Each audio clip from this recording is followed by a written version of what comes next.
For a long while we have been doing 2D arrays, that is two-dimensional arrays or matrices. Let us go back again a bit of to a bit of 1D array, one-dimensional array, and do some interesting programs again. Just a bit of relaxation. So see, the next program that I do with a 1D array is create an array containing the Fibonacci series. Interesting. Fibonacci series. I repeat, what is the program that I have been told? Create an array containing the Fibonacci series. Have you ever heard of Fibonacci series? What is that? Fibonacci series is a very, very interesting concept of mathematics. It involves a lot of things. However, what is a Fibonacci series? Let me try to explain to you. Fibonacci series goes like this: 1, 1, 2, 3. See, 1, 1, 2, 3, 5, 8, 13, 21, 34, 55, 89, 144. Then, can you tell me how much? 233. Why? Why? What is this series? How have we got this series? I think many of you have already guessed. In fact, many of you are guessing the next number already. See, what is it? The first two numbers are given. Has to be 1, 1. The first two numbers are 1 and 1. From then onwards, the next number is the sum of the previous two numbers. 1 and 1 are the first two numbers given. So 1 and 1. The next number is the sum of the previous two numbers. 2 is the sum of 1 and 1. Next number 3 is the sum of the previous two numbers. 1 and 2 makes 3. The next number 5 is the sum of the previous two numbers. 2 plus 3, 5. Next number 8 is the sum of previous two numbers. 3 and 5, 8. Similarly, 5 and 8, 13. 8 and 13, 21. 13 and 21, 34. 21 and 34, 55. 34 and 55, 89. 55 and 89, 144. 89 and 144, 233. So what will be the next number? 144 plus 233, 377. Is not it so?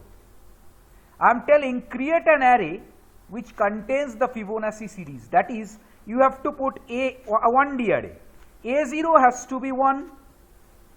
A1 has to be 1. A2 has to be 2. A3 has to be 5. A4 has to be, not A3 has to be 3, sorry. A3 has to be 3. A4 has to be 5. 2 plus 3, 5. A5 has to be 3 and 5, 8. A6 has to be how much? 5 and 8 makes it 13. A7 has to be 8 and 13, that is 21, and so on. How long? Up to an minus 1, where n will be inputted by the user, as long as user has put say 8. So you have to stop here only, 0 to 7. If user says 10, you have to go for A0 to A9. So user will enter the number of terms. So if user enters 8, the number of terms will have to be 8. A0 to A7. A0 to A7 makes it 8 terms. You will have to stop at 21. Check out 8 terms. If user enters 8 over here, that 8 terms, then I will have to start from A0 and go up to A7. A0, A1, A2, A3, A4, A5, A6, A7 up to 21. That is what I have done. 8 numbers. How many numbers? 8 numbers. See, 1, 2, 3, 4, 5, 6, 7, 8. 8 numbers. So user will enter how many terms of Fibonacci series. So ask that from the user. Printf, enter the number of terms of the Fibonacci series to be obtained. How many terms of Fibonacci series do you want? Enter the number of terms of the Fibonacci series to be obtained. Once this is done, scanf %d ampersand n terms of the Fibonacci series you want to get. Now, for n terms, what to do? Initialize an array. The array is int an, and don't you forget you needed an n, small n, so that you have taken. Now what to do? A0 and A1 has to be 1. We can write like this. You remember A0 equal to A1 equal to 1. If there are two equal to is given, then the assignment begins from the right and goes up to the left. So 1 is firstly assigned to A1 and that is again assigned to A0. So both A0 and A1 has become 1 over here. So from then onwards, for I equal to 2, from AI, that is from I equal to 2, I less than n, I plus plus. For I equal to 2, I want to calculate A2 now. You remember I want to calculate A2, A0 and A1 have been calculated. Now A2, what is A2? A2 is A0 plus A1, then I will become 3. So what is A3? A1 plus A2, I will become 4. What is A4? A4 equal to A2 plus A3 and so on. So for I equal to 2, I less than n, I plus plus, AI, that is A2 firstly, is equal to AI minus 1 plus AI minus 2. Is not it so? AI like A2. A2 is A1 plus A0. Then I will become 3. What is A3? A3 is A2 plus A1. Then I will become 4. So A4 is equal to A3 plus A2. I will become 5. A5 is equal to A4 plus A3 and so on. For I equal to 2, I less than n, I plus plus, AI is equal to AI minus 1. Oh sorry, this is AI minus 2. I am explaining everything, but I have made a mistake. So I is equal to 2. So A2 is equal to A1 plus A0. I becomes 3. A3 is equal to A2 plus A1. I is 4. A4 becomes A3 plus A2. I is 5. A5 is equal to A4 plus A3 and so on. How long? Till less than n. N is the number of terms of the Fibonacci series wanted. Now you can print the array and see that the Fibonacci series will be printed. So for I equal to 0, I less than n, I plus plus, keep on printing, printf %d followed by AI. So after printing every number, you can print, you can give a bit of gap, is not it so, or maybe %4d you can print AI. So this way it will be printed, the whole thing will be printed like this. So this much is the program. It's an easy program. Let me comment out this section of code and run this program. Okay, so let me run this program. So if I run this program, Alt R enter, or two errors, because in capital N I have written, I have not defined it, and small I has not been defined. So it's very easy. Small I you define, and capital N, yes, you have used AN, so hash define has to be there. Hash define somehow was not here. Hash define N100. So let me run this program now. Alt R enter, no errors this time. Number of terms of the Fibonacci series, 9 terms. See, 1, 1, 2, 3, 5, 8, 13, 21, 34, 9 terms. 1, 2, 3, 4, 5, 6, 7, 8, 9, 9 terms. One thing to be pointed out is, see, I have used %4d. So if I go for bigger numbers, say 20 terms, then four digits are not enough. Like if I run this program, say for 20 terms. These 4 digits are not enough. See, up to say 1, 1, 2, 3, 5, 8, 13, 21, 34. These are all correct. 144, 233, 377, 600 and 987 correct. But after 987, the number is 1597. So 4 terms is not enough. There is no gap. 1597 plus 987. Maybe it is 2584. But again, 4 terms are not correct. It just comes one after the other.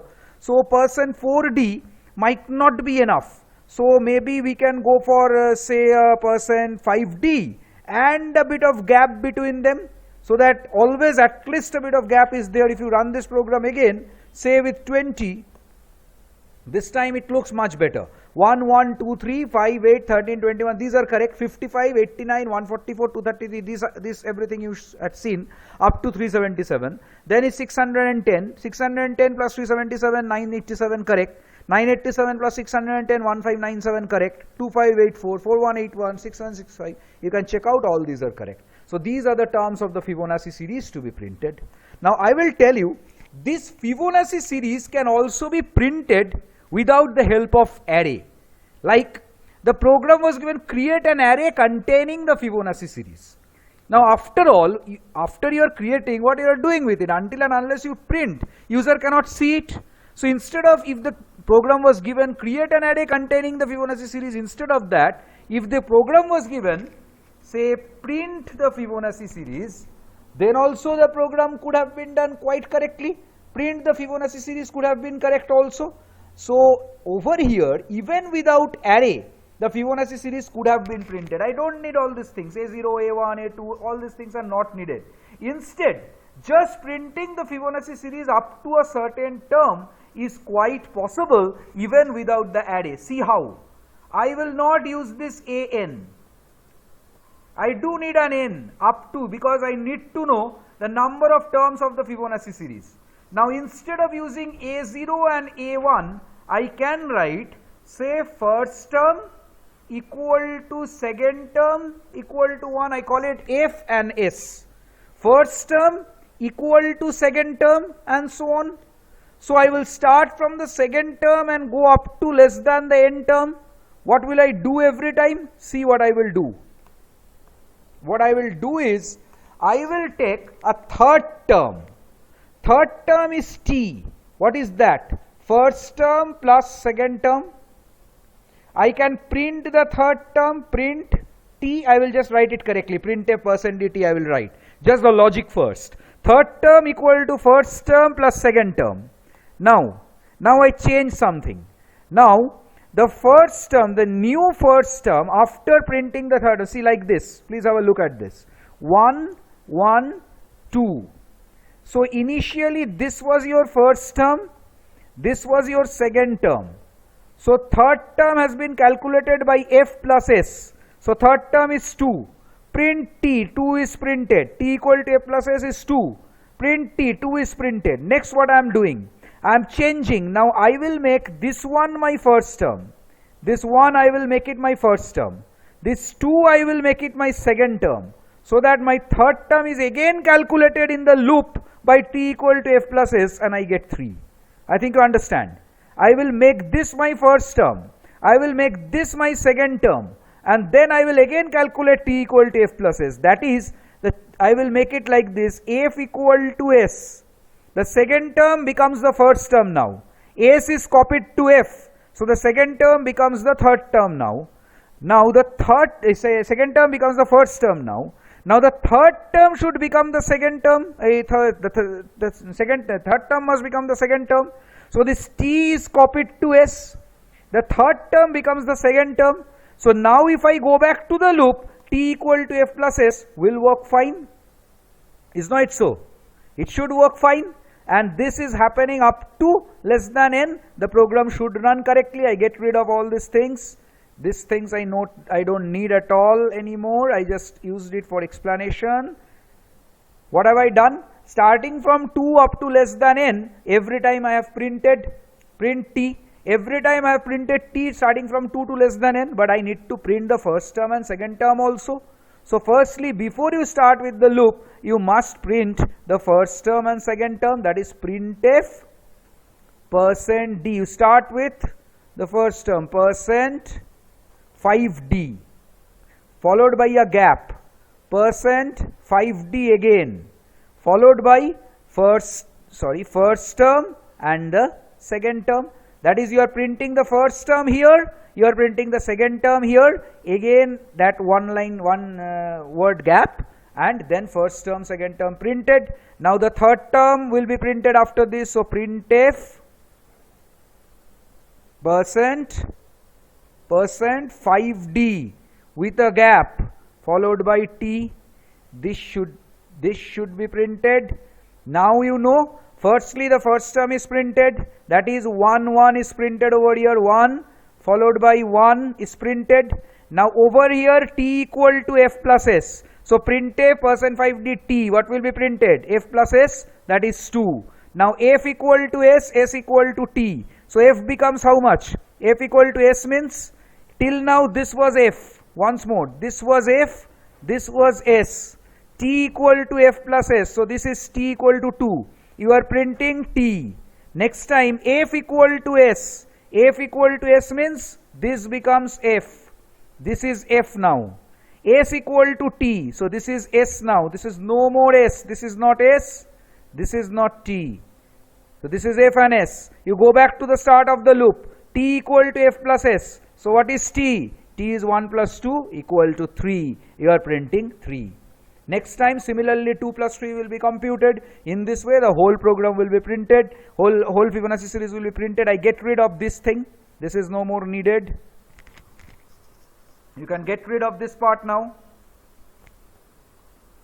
and you can run the program. One thing, if st needs to be declared. I is also there, 2 to less than n, so I let it be as it is. Only thing you need is f, then s, then t. I have printed fs first, so I start from 2 and go up to less than n every time t is printed.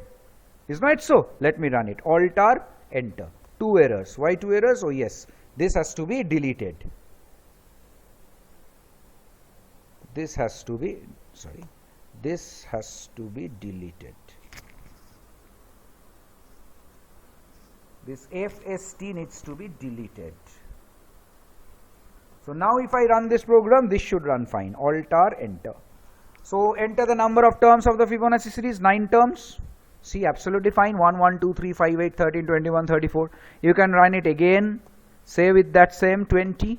See, it is absolutely fine. So this Fibonacci series could have been done without the array also. Now as because we have again gone back to programs without that is without array, you can do many other things, like with this Fibonacci series only. If you were told not print the Fibonacci series but maybe find the nth term of the Fibonacci series, then say you are given find the nth term of the Fibonacci series. Nth term of the Fibonacci series. So here also almost the same thing, you need this n, but every time this printf is not needed anymore. You just need the nth term of the Fibonacci series. What is the nth term? When you go out of this loop, only the t is your nth term. There is a t which you printed last is your nth term. So instead of printing the whole thing, I can print, for printing only the nth term of Fibonacci series, I only need to print the last term. So all these terms, that f and s I printed, then all the t's I printed, I don't need to print all terms, so I only need to print the nth term, that is the last term. So after going out of this loop, I can just write printf %d followed by what? Followed by your t. T is your last term, so that is the term you want, that is the term you need to print. Let me run this program again. See, maybe the 9th term of the Fibonacci series. See, it's 34, the last term. I only printed the last term. Say if I run again, say 20. You remember the last term, 6765. I am not printing all the terms of the Fibonacci series. This can be done. Many other things can be done. Like for example, another example that I give without array. Because I have again gone back to some program without array. One last program I show you. Armstrong number. Armstrong number. You know what an Armstrong number is? An Armstrong number is any number where the sum of cubes of the digits, I repeat, sum of cubes of the digits is equal to the number. Let us try to example. Say 153. 153 is an Armstrong number. Do you know why? Because 1 cube 1 to the power of 3 plus 5 to the power of 3 plus 3 to the power of 3. What am I doing? What have I done? I have taken the digits 1, 5, 3. I have taken 1, then 5, then 3. I have taken the digits 1 cube plus 5 cube plus 3 cube. Check out what is the number. 1 cube is 1, 5 cube is how much? 5 cube is 125 and 3 cube is 27. So 1 plus 125 is 126 plus 127 how much? 153. Do you understand? Sum of the cubes of the digits, I repeat, sum of the cubes of the digits is equal to the number, is an Armstrong number. Any other number you take, say for example the next number itself is not an Armstrong number. 154 is not an Armstrong number because 1 cube plus 5 cube plus 4 cube, how much is it? 1 cube is 1, 5 cube is 125, that is 126, and 4 cube is 64. 126 plus 64 is 190, not equal to 154, not an Armstrong number. So 153, yes, Armstrong number. 153, not an Armstrong number. No. This is yes. Any other number that is an Armstrong number? Can you think of any other number which is an Armstrong number? I give you an example. 370. After 153, the first number which is an Armstrong number is 370. 370. Check out how. 3 cube. 3 cube. What is 3 cube? 3 cube is 27 plus 7 cube. What is 7 cube? 343. Then 0 cube. What is 0 cube? 0. So 27 plus 343 is 370 plus 0 is 370 itself. So see, yes, this is an Armstrong number. Interesting, the number below it, say the number 369. No, it is not an Armstrong number. 369, you check for yourself. 369, 3 cube is 27. 6 cube and 9 cube, you add. No, it is not an Armstrong number. It's much more than 369. But check out 371, just the next number. Yes, it is again an Armstrong number because 3 cube is 27 plus 7 cube, 343 added. 27 plus 343 is 370 plus 1 cube. What is that? 371. Yes, it's an Armstrong number. So suppose now the program that is given to you is to check whether a number, inputted number, is an Armstrong number or not. How can you write a program which will tell you whether the number is an Armstrong number or not? How can you do that? Very simple. I will have to take the digits one by one. Say I have taken the number n, I will use an I also, and then very quickly I write this program. Enter the number to be checked. To be checked whether an Armstrong number. I need to check. So I scan that number within n. Now I need to check whether this number n is an Armstrong number or not. Very simple. What I do is I use, say if I use a while loop. For long I have not used a while loop. So can I use a while loop? Just interesting thing. You can do it with for also. While n, this n I will change greater than 0. While this n is greater than 0, every time I will take a digit. What is the digit? The first digit that I take is d. D equal to what? N divided by 10. N, if you divide by 10 and take the remainder, that is the last digit. What I need to do is I need to add cube of the digit with sum plus equal to d into d into d, is not it so? And sum needs to be initialized to 0.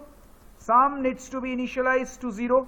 So while n greater than 0, what are you doing? D equal to n percent 10, sum equal to sum plus d cube, and every time n equal to n by 10. Why? Every time you are reducing the number, say 153. Let me see with this example, 153. What are you doing? while n greater than 0. Okay, 153 greater than 0. D equal to n percent 10. So D equal to 3. Sum plus equal to D cube. So sum is equal to sum plus 27. That is what you want. N equal to n by 10. What is n now? 153 by 10 is 15. You go back. Yes, n greater than 0. 15 is greater than 0. D equal to n percent 10. 15% 10. D equal to 5. Sum equal to sum plus D cube. So sum equal to sum, that is 27 plus D cube. D cube is 5 cube, 125. So n is equal to n by 10. That is 15 by 10 is how much? 1. It is still greater than 0. N equal to 1 now. Still it is greater than 0. You go back to this loop, n greater than 0, you enter.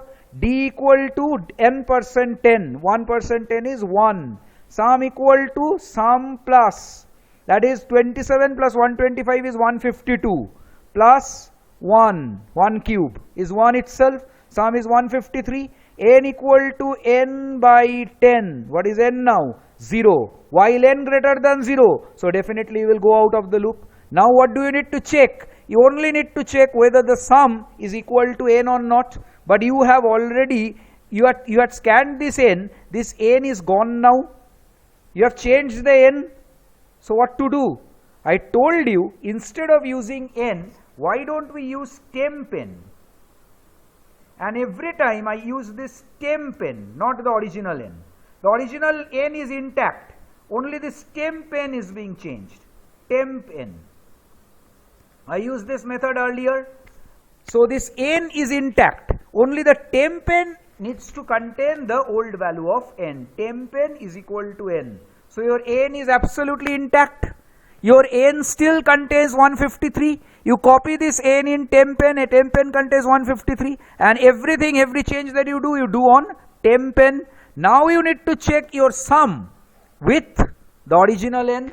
If sum is equal to n, if the sum of the cubes of the digits is equal to the original number, printf Armstrong number. Is not so? It is an Armstrong number. Else it is not an Armstrong number. Else printf not an Armstrong number. Is not it so? So you can say that this program is done this way. You get rid of this printf. Just get rid of this printf. It was in the previous program. So you have also got a program of an Armstrong number. Let me get rid of this entire thing that I used. Let me get rid of this thing. I used to explain this to you. Let me get rid of this whole thing. So this is your program. You need some declarations like sum, temp n. All these are variables you have used. Is not so? So use this sum, use this temp n, and now you say your program is ready. Let me run this program. Did I comment out? Yes. So I can now run this program and see whether it runs or not. Say error, one error, undefined symbol D. Okay, I used D for digit. I used it. I did not declare it, just declare it D. Now let's run. So enter the number to be checked, 153. Yes, you know it's an Armstrong number. Yes, an Armstrong number. Let me run again. You know, say 233, not an Armstrong number, not an Armstrong number. You know 370, 369, not an Armstrong number, not an Armstrong number. 370, yes, it's an Armstrong number, yes. 371, you know it's an Armstrong number, yes, an Armstrong number. Run for any other number, 999, not an Armstrong number. But do you know one thing? 0. 0 is an Armstrong number. Why? Because 0 cube, 0 contains only one digit, that is 0, and 0 cube is 0 itself. So sum of the digits, sum of cubes of the digits is equal to the number itself. 0 is an Armstrong number. 1 is also an Armstrong number because 1 cube is 1. But remember, 2 is not an Armstrong number because 2 cube is 8, not equal to 2, not an Armstrong number.